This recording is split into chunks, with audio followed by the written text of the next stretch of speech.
Meus queridos irmãos e amigos, é grande a minha satisfação saber que nós estamos juntos mais uma vez diante da palavra do Senhor para trazer-lhe mais uma mensagem da palavra dele.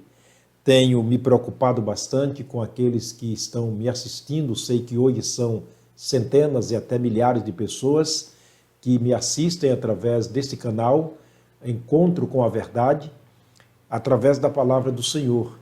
Por isso, cada mensagem que eu estou pregando antes de pregar, normalmente, ou antes de gravar, normalmente eu estou orando por você, pela sua família, colocando diante de Deus as pessoas que estão me assistindo. Eu tenho um desejo muito grande no meu coração de poder conhecer cada um. Eu sei que é impossível, é claro, mas o desejo do meu coração é poder conhecê-los no céu, na presença de Deus, onde um dia estaremos para sempre com o Senhor, vendo aquele ou este Jesus que tantas vezes nós apresentamos aqui através da mensagem. Como disse Pedro, embora não vendo, mas nos alegramos nele, e o fim da nossa fé e esperança é a salvação em Cristo Jesus. Portanto, eu quero mais uma vez estar falando sobre a salvação, mas especialmente trazendo ao amigo e ao irmão uma pergunta que foi feita por Jesus há pouco mais de 2000 anos atrás. Me converti há mais ou menos 50 anos atrás e me familiarizei muito com a Bíblia Sagrada, especialmente o livro de João, vendo aquelas histórias fantásticas que Jesus contava, e aquilo me fascinou muito logo nos primeiros dias da minha conversão.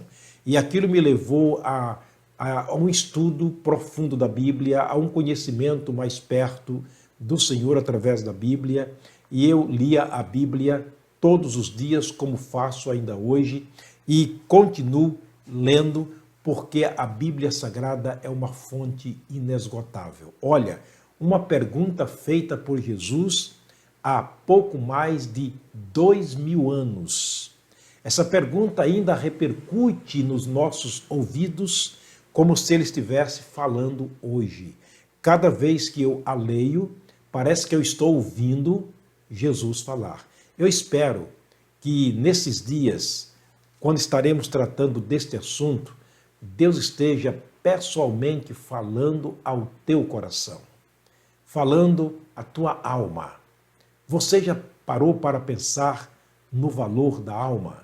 Estaremos tratando deste assunto em mensagens posteriores. Mas quero hoje trazer aqui a pergunta feita por Jesus, como eu disse, há pouco mais de 2000 anos. Muito tempo.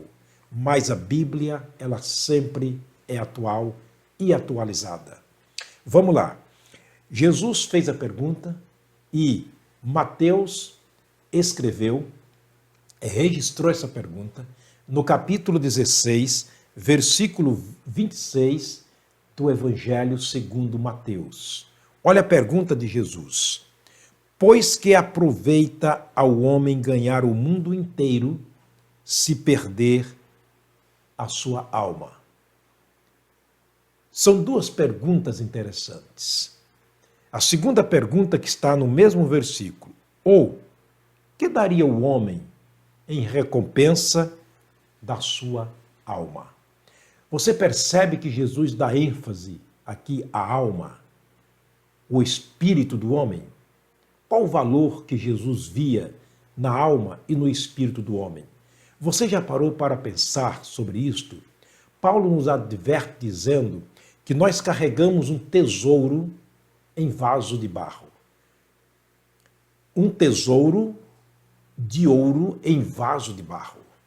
Portanto, é importantíssimo que nós paremos e pensemos profundamente sobre quem somos, o que há em nós de tanto valor, que Jesus se volta para a multidão, se volta para nós e faz essa pergunta tão interessante.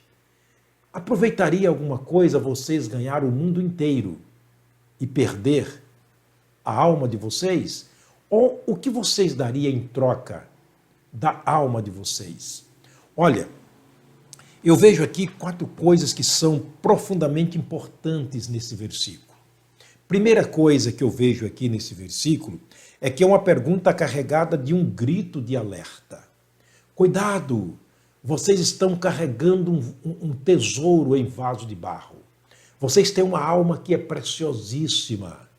Tomem bastante cuidado. Vocês estão transportando um valor altíssimo em vocês mesmos. Por isso ele está dizendo, cuidem bem do tesouro que vocês estão carregando. A segunda coisa que eu vejo aqui é que é uma pergunta com uma escala de valores. Nessa pergunta que Jesus Cristo fez, ele colocou aqui uma escala de valores. Ele diz, quem vale mais? É o mundo inteiro ou a alma de vocês? Ele nos chama atenção para este valor que nós carregamos. O que vale mais? O mundo inteiro? Pense aí no valor do mundo inteiro. Em todas as riquezas e recursos do mundo inteiro. Ele diz o que vale mais. Ele nos leva a pensar profundamente sobre quem somos. O tesouro que nós carregamos. O que vale mais? O mundo inteiro ou a alma de vocês? Uma terceira coisa que ele nos leva a pensar aqui nessa pergunta é que é uma pergunta que nos leva a uma reflexão e exige uma resposta, ainda que ela seja uma pergunta retórica, porque da nossa parte não há resposta a não ser que encontremos na Bíblia Sagrada. Olha a pergunta, ou seja, a reflexão e a exigência que ele faz da nossa parte como resposta a esta pergunta. Vocês trocariam a alma de vocês por alguma coisa? Vocês fariam negócio da alma de vocês por alguma coisa? Ele sabe que há muita gente trocando a sua alma por besteira deste mundo, por coisas deste mundo. Por isso ele nos leva a uma reflexão e exige da nossa parte uma resposta. Mas uma quarta coisa que ele colocou aqui, que é muito interessante, é uma pergunta que traz em si a resposta. Jesus faz a pergunta, mas ele mesmo nos dá a resposta. Ele disse, porque a alma vale mais do que o mundo inteiro. Se ele começa com um grito de alerta, ele termina nos advertindo e nos avisando e nos dizendo que a alma vale mais que o mundo inteiro. Você já parou para pensar sobre isto? Ora, nós vamos aprender nas próximas mensagens por que a alma vale tanto. Mas quero trazer aqui o exemplo de algumas pessoas que viveram no passado, antes de nós, mas antes disto quero concluir aqui com uma observação cuja observação eu tenho tentado descobrir alguns fatos na vida de quem morre, mas nunca encontrei. Talvez você já tenha visto algumas cenas, mas eu nunca vi. Por exemplo, num cortejo fúnebre, você já viu um caminhão de mudanças levando a mudança de quem morreu? Eu nunca vi. Talvez você já tenha visto. Por gentileza, se você já viu, eu gostaria de saber dessa grande novidade, porque eu nunca vi. A pessoa morreu e de repente um caminhão de mudança levando toda a sua fortuna para o cemitério. Uma outra coisa que eu nunca vi, alguém que morre colocado num caixão com gavetas. Para que as gavetas? Para conduzir os seus bens, os teus tesouros, suas joias, suas roupas preciosas, seus perfumes preciosos, seu glamour, sua fama, seu prestígio. Não, nunca vi. Pelo contrário, a Bíblia diz que morrendo a pessoa, perece toda a esperança, toda a expectativa. Pense nisto. Uma outra coisa que nós nunca vimos, eu pelo menos nunca vi, uma propriedade inteira ocupada para a sepultura de quem morre. Não, quando muito ganhamos, nós ganhamos um pedacinho no cemitério e até um terreno da prefeitura, um terreno do estado, um terreno do município, apenas aproximadamente 3 metros de comprimento, 1,5 metro de largura, 1,5 metro de profundidade, e este é o único terreno que nós ganhamos como posse depois da morte. Mas as propriedades nunca foram ocupadas por alguém que morre. Quer ver uma outra coisa interessante que eu nunca vi? Alguém ocupando uma das suas casas para morar nelas, ou morar nela. Nunca vi. Olha, essa casa eu separei para eu morar depois que morrer. Há tantas pessoas que ganharam o mundo inteiro. Interessante, tive a experiência de ouvir de uma senhora que comprou tantas casas em uma determinada cidade que um dia ela foi procurada para alugar uma dessas casas. Mas ela disse, aquela casa não é minha. Ela disse, a pessoa que procurava para alugar a casa disse, não, sim, é sua, porque eu procurei o antigo dono e ele disse para mim que vendeu para ti a casa. Ela vai para o registro de compra e diz, ah, sim, é verdade, a casa é minha, eu comprei. Ela tinha tanta casa que não sabia, na verdade, que aquela casa era dela. Queridos, eu nunca vi alguém morando em uma casa depois de morto. Não.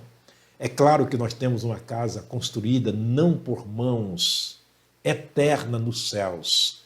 A casa que foi construída pelo próprio Deus. Em João capítulo 14, Jesus disse, vou preparar lugar. E quando eu preparar os lugares, voltarei e levarei vocês para mim mesmo, para que onde eu estiver, vocês estejam também comigo. Mas neste mundo, não. Finalmente, uma outra coisa que eu nunca vi na minha vida, quem morre escolheu o automóvel para usar depois de morto. Não. Normalmente tenho visto alguém sendo carregado no seu próprio carro, lá na carroceria, dentro de um caixão para o cemitério. Mas usar um carro para suas viagens depois que morre, nunca vi. Aí a pergunta de Jesus soa no nosso ouvido como se ele estivesse falando hoje, ela tem grande sentido. Vale alguma coisa o homem ganhar o mundo inteiro e perder a alma? Ele está dizendo que a alma vale mais que o mundo inteiro. A conclusão que alguns homens de Deus tiveram na vida foi que não levamos nada daqui. Jó, por exemplo, ele deixou registrado no capítulo 1, versículo 21. Ele disse, nu saí do ventre de minha mãe e nu tornarei para lá. A conclusão que ele teve é que nada trouxe, nada vai levar. Paulo, por sua vez, ele escreveu a Timóteo, no capítulo 6, verso 7 da sua primeira epístola. Ele disse, nada trouxemos para este mundo e manifesto é que nada levaremos dele. Portanto, a conclusão lógica é que nós aqui vivemos, ganhamos, acumulamos tesouros e deixamos aqui. Nada levaremos para a eternidade.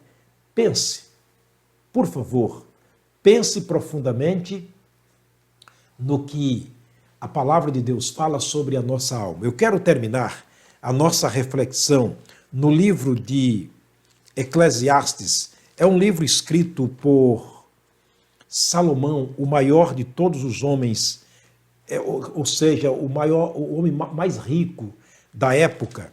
A Bíblia registra, sim, um homem riquíssimo em bens. Ele escreveu o livro de Salomão para fazer um resumo, para fazer uma síntese ali daquilo que ele conseguiu na vida. E eu quero ler o texto simplesmente para finalizar aqui, trazendo ao querido irmão e ao amigo a essa reflexão profunda do que disse Jesus sobre a alma. Olha a conclusão que chegou o rei Salomão, o homem riquíssimo deste mundo. Ele disse o seguinte, o capítulo 2, versos 4, ele usou o pronome de posse para dizer que tinha feito para si. Ele diz, fiz para mim obras magníficas, edifiquei para mim casas, plantei para mim vinhas, fiz para mim hortas e edifiquei e plantei neles árvores de toda a espécie de fruto, fiz para mim tanques de águas para regar com elas o bosque em que reverdeciam as árvores, adquiri servos e servas, nascido na minha casa, também tive grandes possessões de gados, ovelhas, mais do que todos os que houve antes de mim em Jerusalém. Amontoei para mim prata e ouro, tesouro dos reis e assim por diante. Verso 9 ele diz, fui engrandecido e aumentei mais do que todos os que houve antes de mim em Jerusalém.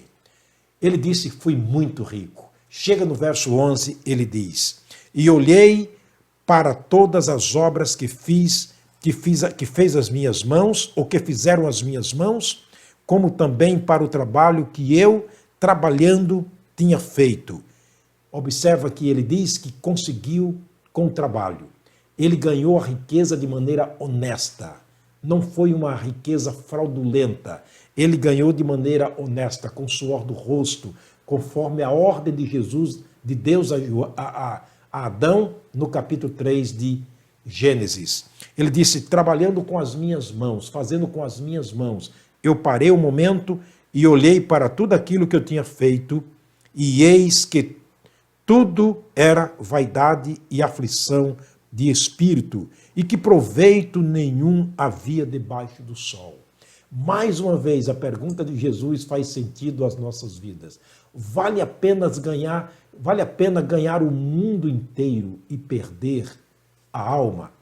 E ele termina o capítulo, aliás, esse livro no capítulo 12, dizendo o seguinte, capítulo 12, nos versículos 13 e 14, Salomão termina dizendo para nós o seguinte, de tudo que se tem ouvido, o fim é, teme a Deus e guarda os mandamentos, os seus mandamentos, porque isto é o dever de todo homem.